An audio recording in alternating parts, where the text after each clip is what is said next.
بسم اللہ الرحمن الرحیم۔ حضرت شمس تبریز رحمۃ اللہ، جو حضرت مولانا جلال الدین رومی کے شیخ تھے، اپنے زمانے کے بہت بڑے اولیاء اللہ میں ان کا شمار ہوتا ہے۔ بڑے صاحب کرامات بزرگ تھے۔ ان کی ایک کرامت یہ لکھی ہے کہ کبھی مچھلی پکڑتے اور سورج کے قریب اپنا ہاتھ لے جاتے اور وہ مچھلی سورج کی تپش سے بھنی جاتی اور اس کو کھا لیا کرتے۔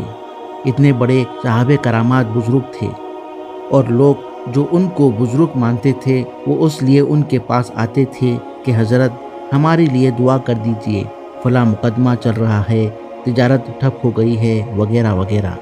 یعنی صرف دنیا کے لیے آتے، حتیٰ کہ حضرت کی عمر کا آخری زمانہ آ گیا۔ ایک دن بیٹھ کر آہ کرنے لگے اور کہنے لگے، اے اللہ، میرے سینے میں تیرے عشق کی جو آگ بھڑک رہی ہے، کوئی بندہ اسے لینے آج تک میرے پاس نہیں آیا۔ ایک عجیب جذبے کے ساتھ تڑپ کر کہا، اے اللہ، میرے دنیا سے جانے کا وقت شاید قریب آ رہا ہے، اس سے قبول کہ میں دنیا سے جاؤں، کسی ایک کو تو میں یہ تیری محبت دے کر جاؤں، اس کا کوئی انتظام فرما۔ اللہ نے دعا قبول کی۔ اس کے بعد وہ ایک مرتبہ دریائے دجلہ کے کنارے ٹہلتے ہوئے جا رہے تھے۔ اللہ کے ذکر میں زبان لبریز تھی۔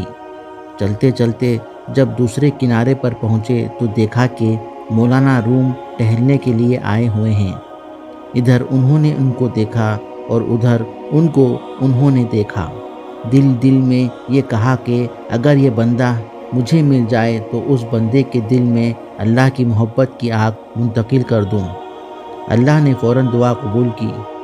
وہیں سے مولانا روم کے دل میں یہ بات آ گئی کہ ایک اللہ کا ولی یہاں آیا ہوا ہے، اس کی خدمت میں جا کر کچھ فیض حاصل کرنا چاہیے۔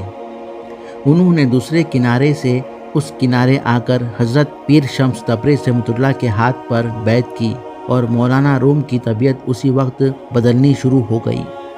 مولانا روم اس زمانے کے بہت بڑے عالم تھے، اور وہ اس زمانے کے بادشاہ کے نواسے تھے۔ جب وہ باہر نکلتے تھے تو ان کے ساتھ ایک لشکر ہوتا تھا۔ بڑی شان و شوکت کے ساتھ سوار ہو کر نکلتے تھے۔ بڑے بڑے علماء ان کی رکاب پکڑ کر چلتے تھے، اور اس زمانے میں انہوں نے اپنے علم کا لوہا منوا لیا، بڑی بڑی تقریریں کی۔ علم کی دنیا میں ان کا نام ایک روشن ستارے کے مانند مانا جاتا تھا۔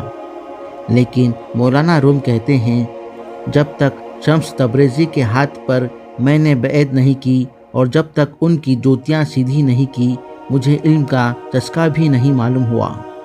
آج مجھے معلوم ہوا کہ علم کیا ہوتا ہے۔ اللہ کے عشق اور اس کی معرفت کے بغیر سب کچھ یوں ہی بیکار ضائع ہوتا ہے۔ نماز، روزہ و دیگر عبادت میں وہ لذت نہیں ملتی جو ان چیزوں سے حاصل ہوتی ہے۔ مولانا روم نے مثنوی شریف لکھی۔ ان کی کوئی کتاب مثنوی کے علاوہ دنیا میں مشہور نہیں ہوئی، حالانکہ ان کی اور بہت ساری کتابیں ہیں، مگر اللہ نے مثنوی کو جو مقام دیا وہ کسی اور کتاب کو نہیں دیا۔ حتیٰ کہ بعض علماء کہتے ہیں کہ یوں سمجھو کہ یہ مثنوی در حقیقت فارسی کا قرآن ہے۔ قرآن کے تمام علوم و اسرار و معارف و دقائق کو اس کے اندر کھول کھول کر بیان کر دیا ہے۔ اتنا عظیم علم جو ان کو اللہ نے دیا، یہ دراصل شمس تبریزی کی برکت تھی۔